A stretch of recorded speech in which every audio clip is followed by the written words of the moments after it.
उन्हाळा चालू झाला, गरमीचे दिवस आले की मुंग्या एवढ्या त्रास देतात ना की काही विचारायला नको.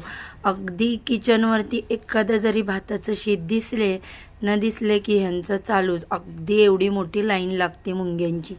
तर बघा, आपल्याला प्रत्येक वस्तू व्यवस्थित ठेवायला लागते, नाहीतर त्या मुंग्या एवढ्या सगळ्या त्याची पूर्णपणे वाट लावून टाकतात. तर आता इकडे मी जे ड्रायफ्रूट्स आणले होते ते व्यवस्थित असे काचेच्या बरण्यांमध्ये स्टोअर करून ठेवते, म्हणजे याच्यामध्ये मुंग्या जाणार नाहीत.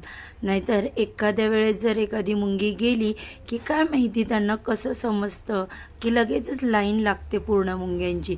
आता माझे इकडे सगळे ड्रायफ्रूट्स जे आहेत ते व्यवस्थित स्टोअर करून भरून झालेले आहेत. त्याच्यानंतर बघा, आता मला 1 महिनाभर तरी टेन्शन नाही आहे. आता व्यवस्थित हे स्टोअर करून ठेवलेत मी. त्यानंतर बघा, ड्रायफ्रूट्स भरून झाले की मला इकडे आज गरम मसाले बनवायचे होते. त्याच्यानंतर जी वेलची पावडर होती ती बनवायची होती. बरेच दिवस झालं माझी ती संपली होती. तर अशी मी 15 दिवसाची किंवा महिन्याची स्टोअर करून एकदमच काचेच्या बरणीमध्ये भरून ठेवते, एअरटाईट, ज्याच्यामध्ये अशी हवा जाणार नाही असं. तर म्हणजे इतर आपल्याला पटकन जेवणाच्या वेळेला कामाला येते, मग वेळ देखील तेवढा वाचतो. आता त्या धने जिरे पावडर मी एकत्रच मसाल्याच्या डब्यात भरून ठेवली. तर बघा, आता इकडे कसा किचनचा अवतार झाला तो देखील मी साफ करून घेतला. मला आता जेवण देखील बनवायचं होतं, संध्याकाळची वेळ झाली होती. तर मी गरगटी पालकची जी भाजी आहे तर ती बनवणार होती. त्याच्यासाठी पालक चिरून मी एका डब्यामध्ये कुकरच्या ठेवला.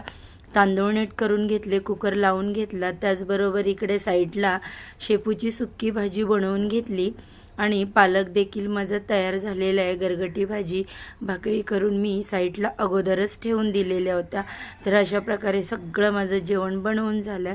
त्या पुढचं काम म्हणजे किचन ओटा साफ करायचं, तर ते देखील मी लगेचच करून घेतलं. कसा वाटला व्हिडिओ? आवडला तर नक्की लाईक करा. बाय.